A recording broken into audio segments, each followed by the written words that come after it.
أرن سلوت هيعرف يكسب تشيلسي قبل الانترناشونال بريك، ولا هيسيب الصدارة لأرسنال اللي عندهم ماتش نسبيا سهل قصاد وست هام، وخصوصا ان ارتيتا ريح معظم لعيبته في ماتش اولمبياكوس. ارن سلوت عليه ضغط جماهيري كبير بعد خسارته من جالاتا سراي في دوري الابطال وكريستال بالاس في الدوري، فهل فعلا هيبدا بصلاح اساسي ولا هيفضل على عناده بانه يسيب صلاح على الدكه؟ وهل هيعاقب جرافنبرخ بعد ما رمى اللوم كله عليه في خسارته قصاد كريستال بالاس؟ فيلا يا صديقي نشوف التشكيله المتوقعه لليفربول وتشيلسي، ونتوقع مع بعض برضه تشكيله ونتيجه ماتش ارسنال ووستهام، وبعديها نطير نشوف اخبار تشابي الونسو في مواجهه الغواصات الصفر، وهانس فليك هيعمل ايه في ماتش اشبيليه، وبرضه تشكيله انتر ميلان قصاد كريمونيزي اللي لسه ما خسرش ولا ماتش في الكالتشيو رغم انه لسه صاعد طازه من السيريا بي، وقمه الدوري الايطالي اليوفنتوس واي سي ميلان، وفي الاخير هنشوف اخبار الاهلي والزمالك في صراع دوري نايل وتشكيلاتهم المتوقعه.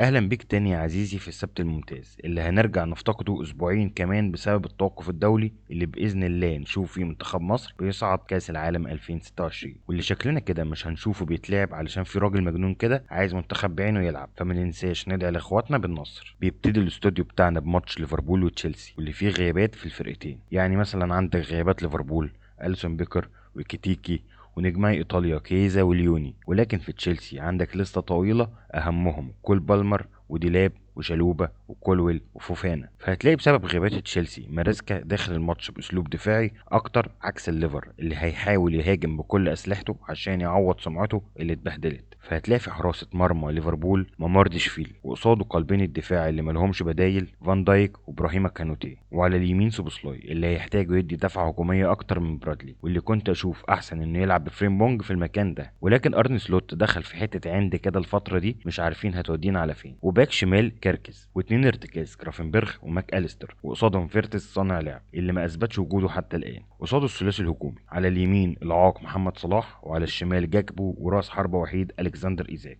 وفي اليمة التانية ماريسكا هيلعب بنفس التشكيل 4-2-3-1. في حراسة المرمى سانشيز، قصاده قلبي الدفاع بدياشيل وتشيمبونج، وباك يمين ريس جيمس، وباك شمال كوكوريا، وقصادهم اتنين ارتكاز كايسيدو ولافيا. تحت صانع اللعب انزو فرنانديز اللي بدأ يلعب في المركز ده بعد غياب بالمر وديلاب عن تشكيلة تشيلسي بسبب الإصابة، واستيفاو جناح يمين، وبيدري نيتو شمال، وخواو بيدرو راس حربة وحيد. واللي اتوقع ان الماتش ده تقدر تشيلسي تخلصه من ليفربول في ملعبها لستانفورد بريدج، وخصوصا بسبب الضغط النفسي اللي هتبقى فيه ليفربول بعد ما ارسنال تكسب ماتشها قصاد وست هام، واللي ارسنال هتخلصه على ارضها في ملعب الامارات، واللي هنشوف فيه كل لعيبه ارسنال الاساسيه لاول مره من فتره طويله بيبداوا مع بعض. فهتلاقي ديفيد رايا في حراسه المرمى، قصادهم الثنائي القوي جابرييل وويليام ساليبا، وباك يمين تمبر، وشمال كالافيوري، وقصادهم ارتكاز وحيد زوباميندي، واتنين لعيبه بوكس تو بوكس واللي هيبقوا بيضيفوا قدام وتلاقيهم بيأدوا وظايف صانع اللعب في اوقات كتير من الماتش، وهم ديكلان رايس وميكيل ميرينو، وقصادهم الثلاثي الهجومي ساك على اليمين وايزي على الشمال وجيوكيرس في القلب.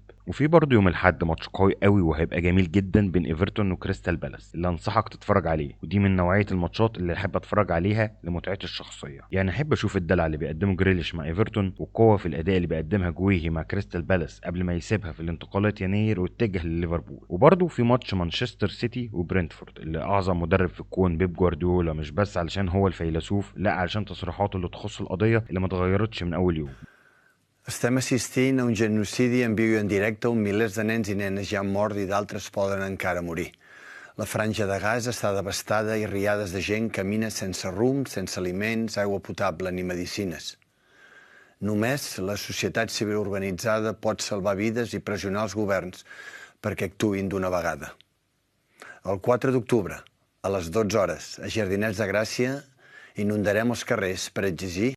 بس بقى يا صديقي دي اهم ماتشات السبت الممتاز، وبرضه الحد في انجلترا. لكن في اسبانيا عندها ماتش قوي قوي لما ريال مدريد هتستقبل على ملعبها الغواصات الصفر في سانتياغو برنابيو، بعد ما فيا ريال طلع من مود قوي قوي بعد ما تعادلت بجرينتا قويه قوي من قلب الدفاع ريناتو فيجا في الدقائق الاخيره قصاد يوفنتوس، واللي اتوقع اننا نشوف وقوع في النقط لريال مدريد على ارضها رغم حضور امبابي وفينيسيوس في الماتش قصاد فيا ريال. لكن هل تشابي الونسو ممكن يخيب توقعاتنا؟ اللي لو شفته بيلعب بالتشكيله دي النهارده خليك متاكد من انه هيخسر نقط سواء بالتعادل او بالخساره. فهتلاقي تيبو كورتوا في حراسه المرمى، وقصاده دين هويسن وديفيد ألابا قلبين دفاع، وراؤول اسينسيو باك يمين، وفيران جارسيا باك شمال، واثنين ارتكاز فالفيردي وتشاوميني، وقصادهم بلينجهام صانع لعب، والثلاثي الهجومي اردا جولر جناح يمين وفينيسيوس جناح شمال ومبابي في النص. والخساره او التعادل في الماتش ده هيأزم الدوري جامد على ريال مدريد، وخصوصا انه هيوسع فارق النقط بين برشلونه اللي هيبقى في الصداره، لان برشلونه عندها ماتش قصاد اشبيليه واللي بيبقى رغم صعوبه الماتش الا ان برشلونه بتعرف دايما تخلصه بالمكسب حتى لو على ارض اشبيليه زي الماتش ده. ومتنساش ان هانز فليك عودنا انه لما بيخسر ماتش بيروح ينتقم في الفرقه اللي بعدها، واللي هنشوف التشكيل المتوقع لبرشلونه 4-2-3-1 المعتاده من هانز فليك. تشيزني بن المحظوظه في حراسه المرمى بعد اصابه خوان جارسيا والاصابه الطويله لتيرشتيجن، وقصاده كوبارسي واراوخو قلبين دفاع، وكوندي باك يمين وبالدي باك شمال، واثنين ارتكاز بدري وديونج تحت صانع لعب وحيد داني اولمو. وعلى اليمين ممكن تشوف اللاعب الشاب الجديد روني بارداتشي بعد تاكد اصابه يمين يامال. ويلا بينا بقى يا عزيزي نروح على الكالتشيو اللي فيه صراع قوي قوي على الدوري. فزي ما انت شايف ترتيب الجدول هتلاقي الثلاثي ميلان وروما ونابولي في المركز الاول ب 12 نقطه، ووراهم اليوفي بفارق نقطه واحده، وبعديهم الرباعي انتر وكريمونيزي واتلانتا وساسولو بفرق 3 نقط. ودول الفرق اللي هتكمل صراع على المراكز المؤهله للبطولات الاوروبيه، اللي مش هنشوف اتلانتا وساسولو هيقدروا يكملوا، وهنشوف بيطلع مكانهم لاتسيو وكومو مع استمرار جولات الدوري. والجوله دي يا عزيزي محب الدوري الايطالي هتلاقي الفرق الكبيره يا اما وقعوا قصاد بعض يا اما عندهم ماتش صعب واللي احتمال كبير قوي يوقع منهم نقط. فهتلاقي انتر وكريمونيزي وقعوا قصاد بعض يوم السبت، وعلى عكس يوم الاحد اللي هيبقى فيه ملحمه في السيريا ايه.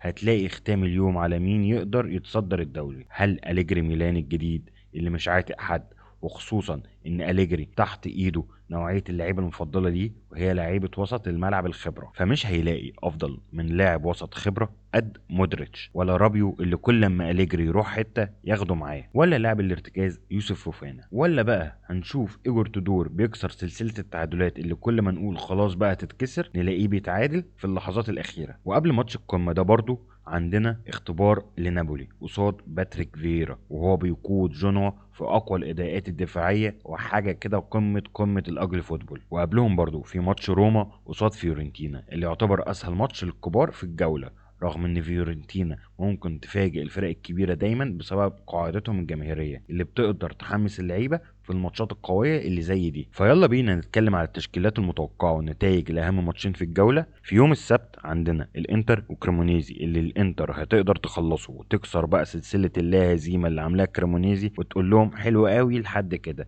انت قدرت تكسبي اي سي ميلان في مفاجاه، بس كريستيان كيفو فايق قوي وعامل سلسله كويسه قوي من المكاسب بعد خساره ماتش ديربي ايطاليا قصاد اليوفي. فهتلاقي تشكيله انتر ميلان يان سومر في حراسه المرمى، قصاد الثلاثي اتشيربي وباستوني واكانجي، ودون فرايز باك يمين واوجوستو باك شمال، والثلاثي لاعبي المنتصف باريلا ومختاريان وشانالوجلو. تحت 2 مهاجمين لوتارو مارتينيز واللاعب الشاب اسبيسيتو بعد اصابه ماركوس تورام اللي سبحان الله مصاب في نفس الوقت اللي مصاب فيه اخوه خفرن تورام اللي هيغيب عن ماتش اي سي ميلان واليوفي، اللي هتلاقي فيه تشكيله اليوفنتوس اللي هيلعب بخطه 3-4-3. دي جريجوريو في حراسه المرمى وقصاده الثلاثي جاتي في الوسط وعلى يمينه كالولو وشماله لويت كيلي، وبريمر خارج القائمه واللي هيفضل ايجور تودور يحافظ عليه لحد استكمال شفائه من الاصابه بدل المخاطره بيه، واخواه ماريو باك يمين واندريا كامبياسو باك شمال، واتنين وسط ملعب لوكاتيلي وكوبي ماينرز اللي هتبقى مشكله لو لعب بيه في خط الهجوم زي ماتش فياريال اللي مقدم مستويات سيئه جدا،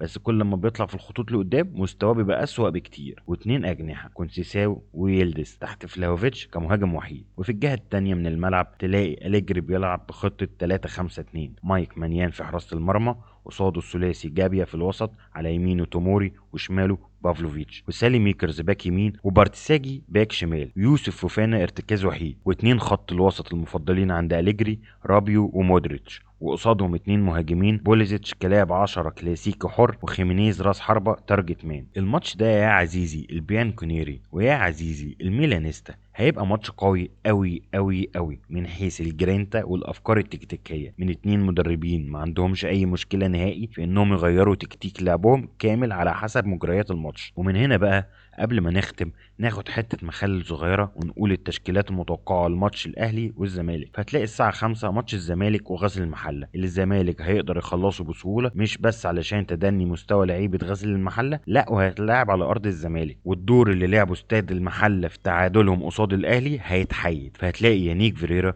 بيلعب بخطة 4-3-3، صبحي في حراسة المرمى وقصاده 2 قلب دفاع، حسام عبد المجيد والونش اللي هيرجع ياخد دقايق تاني علشان نرجع لمستواه، وعلى اليمين عمر جابر والشمال فتوح، وهيريح بنتايج، وقصادهم ارتكاز وحيد دونجا، واتنين لعيبه بوكس تو بوكس ناصر ماهر واحمد حمدي، والثلاثي الهجومي خوان الفينا يمين وادم كايد شمال وعمرو ناصر راس حربة. وعلى نفس الاسلوب الاهلي عنده ماتش سهل قصاد كهرباء الاسماعيليه، ورغم انه هيتلعب على ارض الكهرباء الا انه هيتلعب في استاد المقاولون العرب، واللي يعتبر جيد لحد كبير، واللي مش هيعمل مشكله للاهلي، واللي هيلعب بتشكيله 4-3-3 في حراسه المرمى الشناوي، وقصاده قلبين الدفاع ياسر ابراهيم وياسين مرعي ومحمد هاني باك يمين وكوكا باك شمال، قصادهم ارتكاز وحيد مروان عطيه، قصاده 2 بوكس تو بوكس بين رمضان وطاهر محمد طاهر، وثلاثي هجومي اشرف بن شرقي جناح شمال، حسين الشحات جناح يمين، وراس حربة محمد شريف. بس بقى يا عزيزي دي اهم ماتشات الدوريات الكبرى